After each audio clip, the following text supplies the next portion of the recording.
Olá, colegas. Tratarei da responsabilidade civil dos incapazes no direito brasileiro, pois existe um artigo específico do Código Civil, que a gente vai estudar, que trata justamente desse tema, oferecendo um regramento peculiar, oferecendo uma peculiaridade que a gente deve lembrar. Faço a seguinte introdução.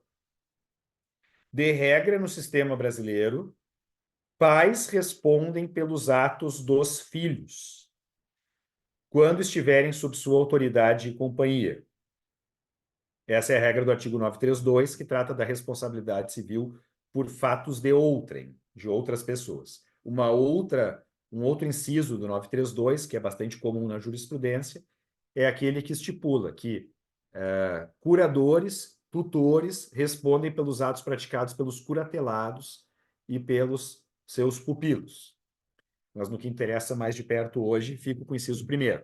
Então, meu filho menor de idade provoca um dano a outra pessoa. Exemplo da moda. Meu filho pratica cyberbullying contra outros coleguinhas.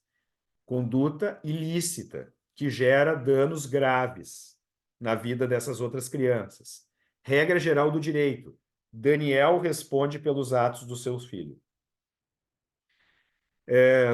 Três autores bastante respeitados do Brasil, autores relativamente jovens, vivos, muito vivos, desculpe, dois deles vivos, infelizmente o professor Cristiano faleceu recentemente, mas era muito jovem também, mas autores que produzem muito conteúdo e que são muito respeitados, fazem a seguinte ponderação: a autoridade parental não se esgota na guarda, ou seja, mesmo na hipótese em que a mãe possui a guarda unilateral, o pai fica obrigado a supervisionar o interesse dos filhos.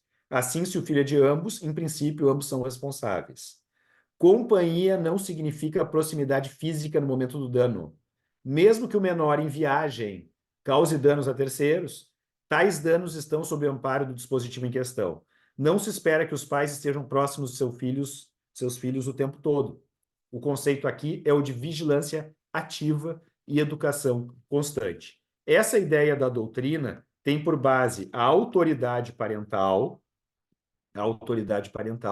e é de regra adotada pelos tribunais brasileiros como o STJ.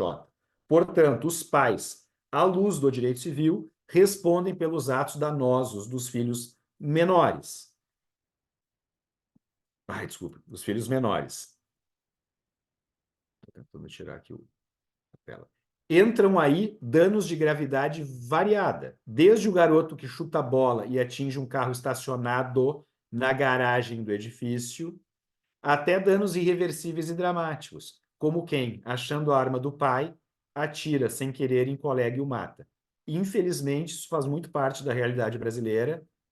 Periodicamente, em algum estado da federação, surge essa situação da criança que encontra a arma do seu pai ou da sua mãe, leva para o colégio, mostra para os amiguinhos e, sem querer, aciona a arma, ou mesmo por querer, como a gente viu no ano passado em uma escola de outra unidade da federação. Então, o que o direito responde? Regra geral, os pais respondem pelos atos dos filhos. Exceção, artigo 928. Exceção. O incapaz responde pelos prejuízos que causar, se as pessoas por ele responsáveis não tiverem obrigação de fazê-lo ou não dispuserem de meios suficientes. Há casos que são excepcionais, em que, por exemplo, o adolescente, o exemplo que a doutrina costumava oferecer, o adolescente era jogador de futebol e faz um belo contrato com um time da Série A. Exemplo número 2, bem real. O adolescente é youtuber e consegue uma renda alta pela sua atividade como influencer, digital influencer. Há situações em que os adolescentes têm mais dinheiro do que os seus pais. Não é a regra. Nessas situações, portanto, parágrafo único do 928, a indenização é arbitrada pelo juiz de forma equitativa e nunca tem lugar se privar do necessário incapaz ou as pessoas que dele dependem. Um terceiro exemplo, muito atual. Falei do jogador de futebol, falei do digital influencer. E os adolescentes, eles têm o direito de se manifestar nas redes, não há dúvidas. Mas muitas vezes eles se manifestam de uma maneira abusiva, fora do padrão, ultrapassam os limites mínimos de civilidade e provocam danos à honra para outras pessoas. Essa também é uma situação típica de responsabilidade civil do incapaz. Portanto, responsabilidade civil do incapaz existe, é excepcional, somente é admissível quando da ausência de condições econômicas do representante legal para arcar com a reparação do dano. Ainda assim, não poderá ocorrer quando atacar de forma drástica o sustento do incapaz ou das pessoas que dele dependem. O STJ, num dos acórdãos mais importantes a respeito do tema, pela quarta turma, relatoria do ministro Luiz Felipe Salomão, ele assentou as seguintes premissas. 1.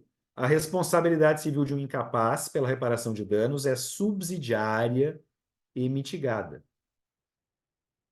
É subsidiária porque apenas ocorrerá quando seus genitores não têm meios para ressarcir a vítima.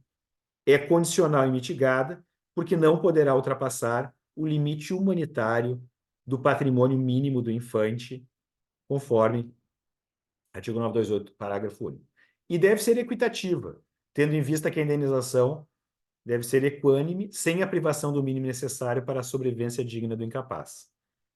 Diz o STJ, não há litisconsórcio passivo necessário, pois não há obrigação nem legal, nem por força de relação jurídica, da vítima lesada demandar conjuntamente responsável e incapaz. O litisconsórcio aqui, ele é facultativo. Pode-se intentar ação contra ambos, ou pode-se simplesmente intentar ação contra o pai e a mãe, que é o mais comum, ou subsidiariamente contra o filho. 932, Código Civil, ao se referir à autoridade e companhia dos pais em relação aos filhos, quis explicitar o poder familiar. A autoridade parental não se esgota na guarda, compreendendo um plexo de deveres como proteção, cuidado, educação, informação, afeto, dentre outros, independentemente da vigilância investigativa e diária, sendo irrelevante a proximidade física no momento em que os menores venham a causar os danos. Esse é um acórdão bastante lembrado do STJ pela sua importância histórica. Nesse último slide sobre o tema, selecionei uma decisão do Tribunal de Justiça de São Paulo em que o proprietário de um prédio queria a indenização do menor pela pichação de muros de uma escola municipal, que é um ato infracional. E o ato infracional é tratado pelo Estatuto da Criança e do Adolescente.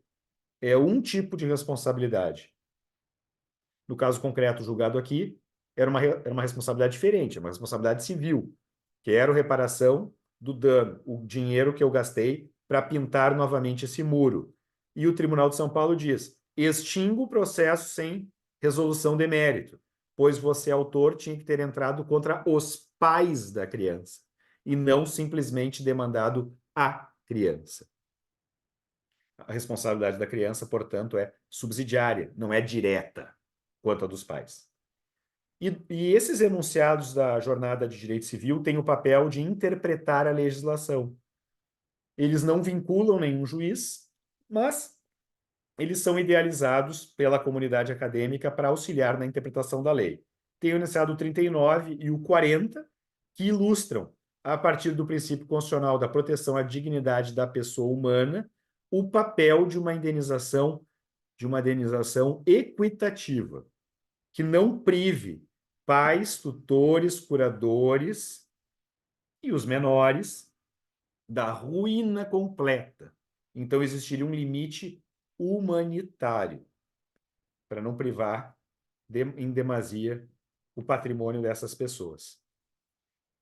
E o enunciado número 40, no sentido de que o incapaz responde pelos prejuízos que causar de maneira subsidiária ou excepcionalmente como devedor principal, na hipótese do ressarcimento devido pelos adolescentes que praticam atos infracionais no âmbito das medidas socioafetivas ali previstas. aí sim, no procedimento do Estatuto da Criança e do Adolescente de apuração do ato infracional, poderá o juiz da infância e da juventude adotar as medidas para a reparação também dos danos.